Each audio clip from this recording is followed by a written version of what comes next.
안녕하세요. 반갑습니다. 기획재정위원회와 예결특위에서 활동하고 있는 양경숙입니다. 오늘이 21대 국회의원으로서 마지막 날입니다. 그런데 기재부가 빚더미에서 허덕이고 있는 한정과 토지주택공사 등 공기업들을 동원해서 대규모 현물 출자를 통해서 국책은행의 자본금을 늘리는 그런 위법적인 사태가 계속되고 있어서 임기 마지막 날임에도 불구하고 기자회견을 하지 않을 수 없었습니다. 이에 대해서 구체적으로 심각한 현황에 대해서는 국회 예산정책처의 금융공공기관의 정책 금융 운영 현황 분석을 통해서도 확인할 수가 있습니다. 재정 문제이기 때문에 좀 복잡하게 생각되실 수도 있을 수 있는데요. 정말로 중요하고 심각한 문제이기 때문에 많은 관심으로 보도를 해주실 것을 간곡하게 요청드립니다. 그러면 기자회견문을 낭독하도록 하겠습니다. 공공기관을 동원한 국책은행에 대한 현물 출자는 국가재정농단이다. 수출입은행에 대한 한국토지주택공사의 현물 출자 2조 원은 위법이다. 2021년 기준 한국산업은행은 30조 원, 수출입은행은 5조 원의 공공기관 주식을 정부 현물 출자를 통해서 보유하고 있다. 기획재정부는 한국토지주택공사를 통해 2022년과 2023년까지 산업은행에는 1조 원, 수출입은행에 2023년 2조 원의 현물 출자를 진행했다. 2024년에는 한국토지주택공사 주식 2조 원의 현물 출자를 산업은행에 한 데 이어서 수출입은행에도 2조 원의 현물 출자를 진행하고 있다. 국책은행 자기자본 비율, 즉 BIS를 맞추기 위해 현물 출자를 한다는 명분으로 공공기관을 동원한 왜곡된 형태와 기형적 구조가 계속되고 있는데 이러한 경우는 세계 어디에서도 사례를 찾기 어려운 국가재정농단이 아닐 수 없다. 중차대한 국가재정 활동이 오랜 기간 정상적이지 않은 사실상 불법적인 행태로 운영되고 있는 것이며 그 규모 또한 갈수록 커지고 있는 것은 심각을 넘어 매우 우려되는 사태이다.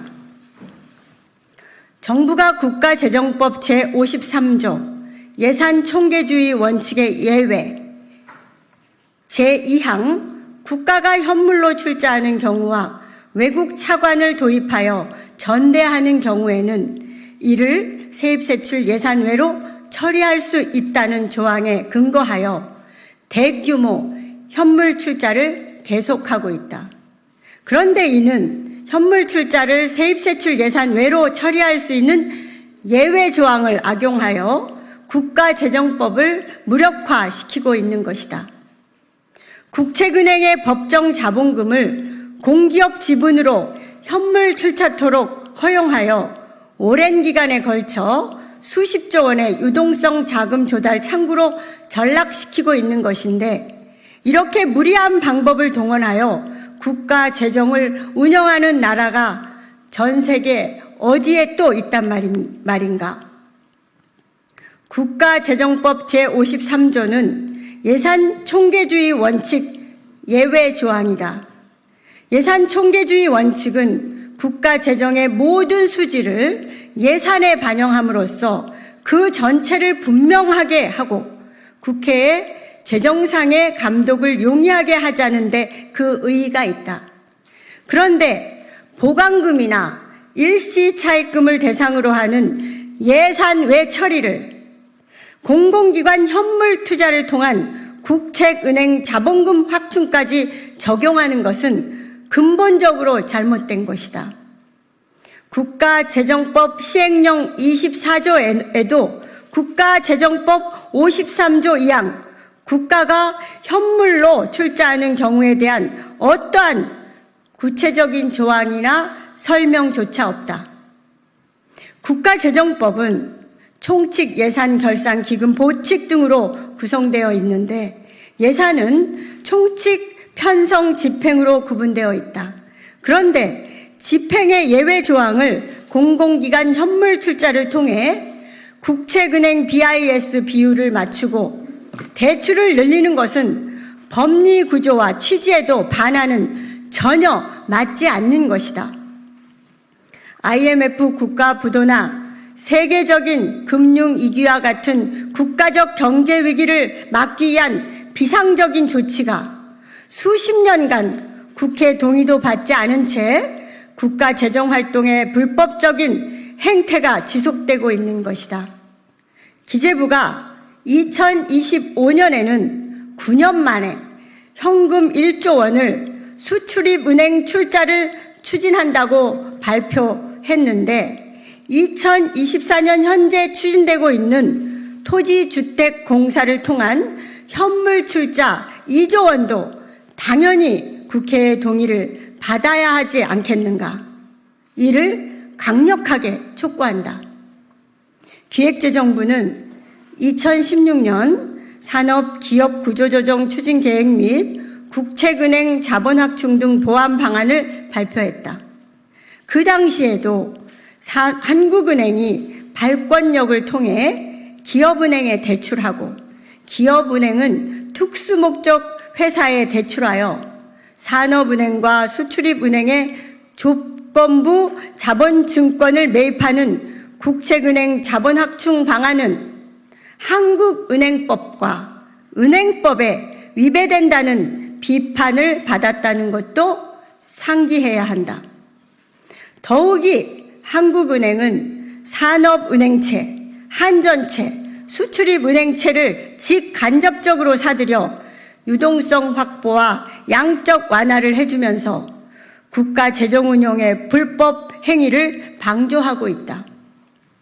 여기에 기획재정부는 국책은행의 BIS 확충 및 기업의 구조조정을 빌미로 재벌 대기업과의 결탁과 유착을 공공연히 확대하면서 수출입은행의 자본 한도를 15조 원에서 25조 원으로 10조 원이나 늘려주면서 공급망 기본법까지 주도하고 있다.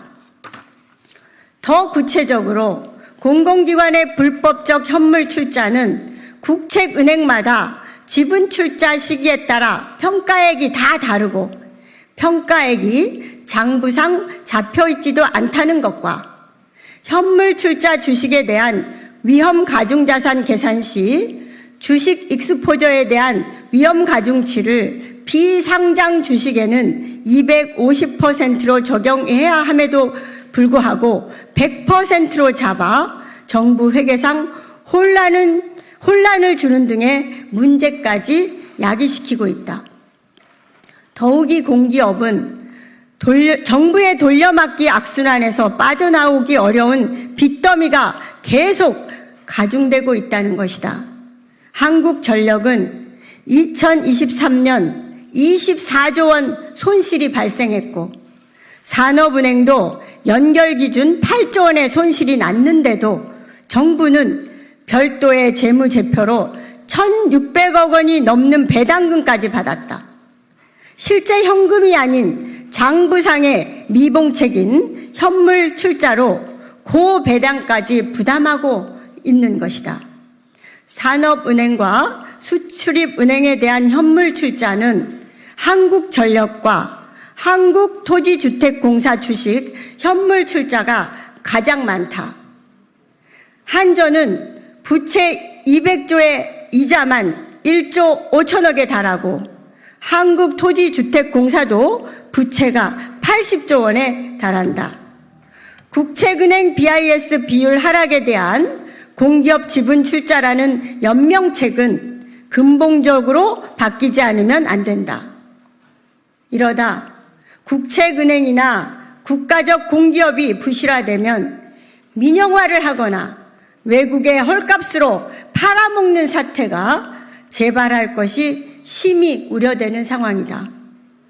국책은행과 부채가 제일 많은 공기업들이 지분 구조와 부채 증가에 서로 악영향을 주고 있는 심각한 사태가 지속되고 있는데 반드시 시정되어야 한다. 내일이면 22대 국회가 시작된다. 22대 국회가 재벌의 사금고처럼 악용되어 왔던 국책은행의 자금 운용에 대한 전면적인 국정조사권을 발동하여 관련 법과 제도를 정비하고 국가재정농단의 실체를 밝혀내 책임도 추궁할 것을 강조하는 바이다.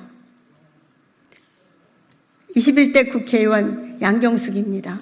고맙습니다.